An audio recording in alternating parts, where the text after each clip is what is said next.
What if there was a Loki variant that lived in 16th century Venice? Hey Sunspace Sun, I'm Daisy Victoria, and today we are going to Renaissance Italy as I begin a project that's gonna take a little while, and we're gonna do it in steps. My friend and I thought it would be super fun to create historical Loki variants. And I thought, Loki has horns, and what other historical thing do I know that has horns?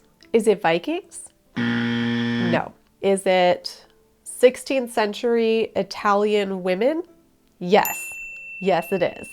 There was a horned hairstyle popular in 16th century Venice, and that's exactly why I picked this time period for my historical Loki variant. Now, since we are doing this project in stages, you're gonna get a little bit of what we're doing on each part of it. Today, what I'm showing you is the collar. In putting together my Renaissance Loki variant, I decided to go all out flashy because it's Loki and I can be extravagant if I want to. So I'm basically putting like all the things on this gown, like all the really fancy things. And one of those fancy things is a stand-up lace collar. There are many portraits from Venice in the 1500s that show women wearing this lace collar. The lace collar definitely goes through different stages and adaptations. And since I'm going extravagant, I wanted to go for the big versions. We typically see these collars made of some sort of white lace. And in fact, I have made some of these in the past, and I have made them out of starched white lace. I've also taught some of my friends to make these, and I've taught a class on it within the Society for Creative Anachronism. And hopefully today I can show you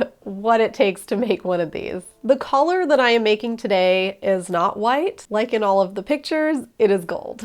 And that's because it's for Loki, and Loki needs a gold collar. So it's like just a fact.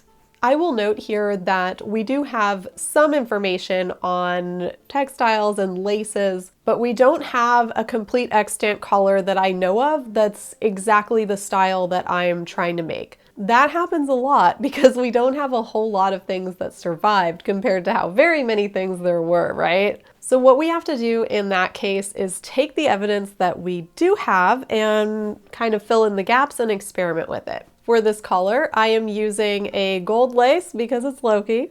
I will be using starch, and I will be creating a wire structure to hold up the garment. The wire structure is primarily based on the Elizabethan supportase structures that go under the Elizabethan collars at this time. They're also found underneath the Dutch collars that stand out really big. And since the supporting wire structures vary depending basically, I guess, on what was needed, the wire structure I'll be making today is the one that I came up with that worked for this collar type. I'm also going to show you how this collar attaches to the dress. The dress is not finished yet, but I do have enough of it done to show you the attachment.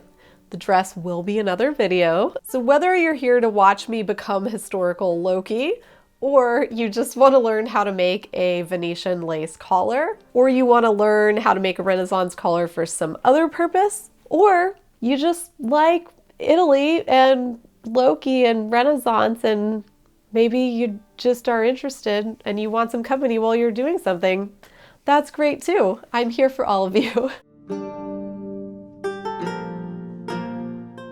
Before starting on the new collar, I dug a couple of old collars out of storage so I could get a good look at how I had made those. Both of these collars are made pretty much the same way.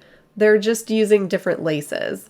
They each have a main portion with this very large lace and then a portion of smaller lace that sort of edges the bottom. And then in the back there is the wire support structure, and I included ties so that I could attach these into the dresses. Both of these collars do require starch to stand up, and maybe could use a restarching if I want to wear it again. Here's the gold lace that I chose for my Loki collar. This time I found lace that wasn't quite as tall as I wanted, so what I'm gonna do is sew 2 widths of lace together. This is the wire I will be using. You can also use millinery wire, and I'll be using this satin ribbon to cover the wire. I really love the patterning in this gold lace. I think it's so beautiful. To make this lace higher, I basically laid it on top of itself and figured out what looked right, and then I pinned it together so that I could sew a seam along the center there.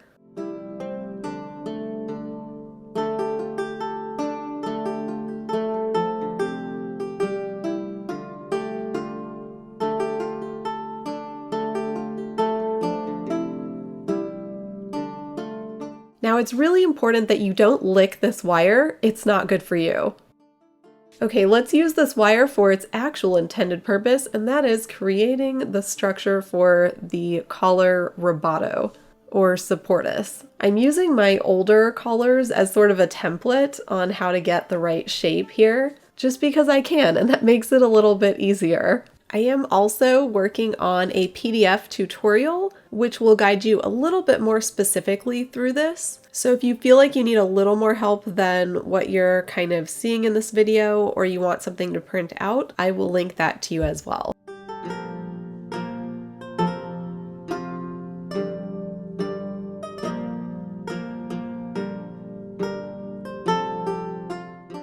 The end is twisted together there to secure it. Since I'm using poly satin ribbon, I can burn the edges of it, yay! And that seals it. My ribbon wraps all the way around the wire, and then I just basically whip stitch it to itself. And I did that for the entire length of that wire structure.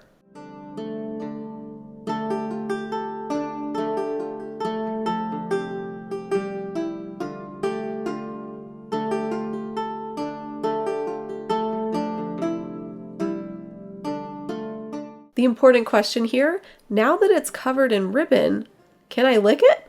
I mean, I guess so. I guess you could lick it if you want to. Let's try it on instead. For the bottom portion, I'm pinning that lace around the lower edge of my wire frame. I did this a little differently last time because I used thinner lace. This time I'm working with a wider lace, so I'm just kind of folding it over instead of folding it around. Either way, I'm just making it look pretty.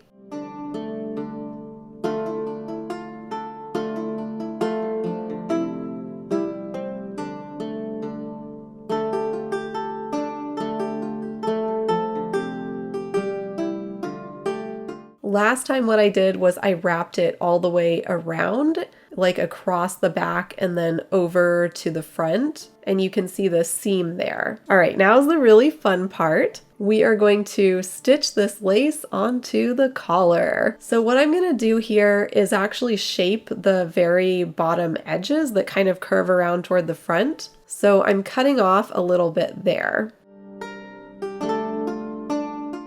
Since I know how many points are on my lace piece, and I know how wide my wire frame is, I can measure it and divide that measurement by the number of points, and then I can evenly space them. I did space the very front points a little bit closer together than the rest, just because my measurement didn't easily divide into something I could easily measure, and that made it a little bit simpler. Now begins the process of stitching the lace onto that wire frame. I'm stitching the lace onto the satin ribbon that I used to cover the wire, and I'm just stitching down each point on the lace.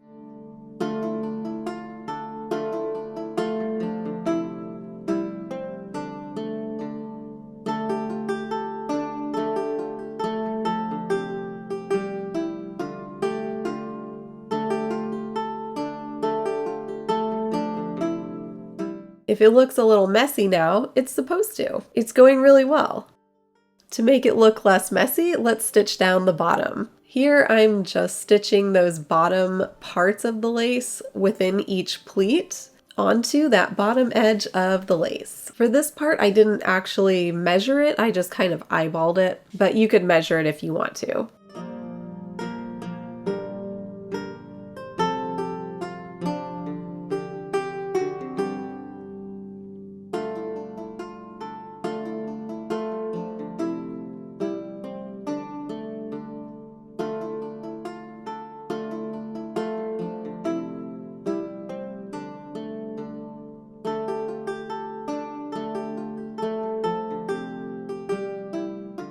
On the older collar, I attached ribbon directly to the collar itself, but here what I'm going to do is attach these little metal rings to the collar, and then I can thread ribbon through those rings.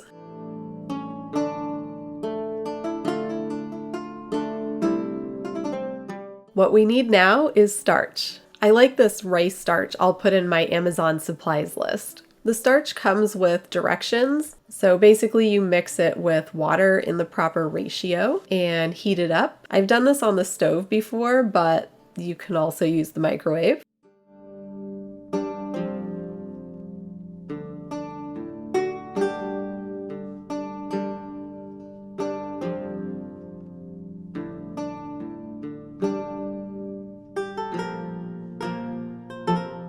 Next, I used this dish here to kind of dip my collar. It's important to get it really nice and saturated with starch. It is going to need to dry for quite a while, so you do want to lay it down someplace where you can leave it.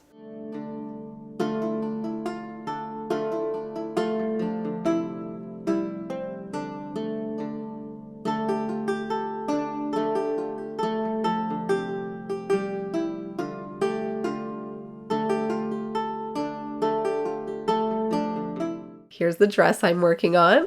I determined a spot on each shoulder strap where I want the collar to attach, and I added a metal ring to each of those spots. So after the collar is dry, we can actually tie that on there and see how it looks.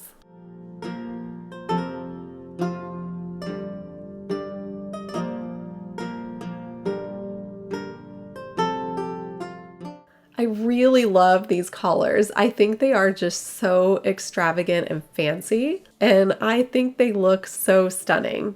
I'm really pleased with the gold lace. It's just lovely, and it's perfect for Loki. I can't wait to have the rest of the gown done soon. It feels really good to have part of the dress done, even if it's just the collar. Yet to come are some pretty freaking crazy sleeves and the dress itself, and then I have to style the wig and everything.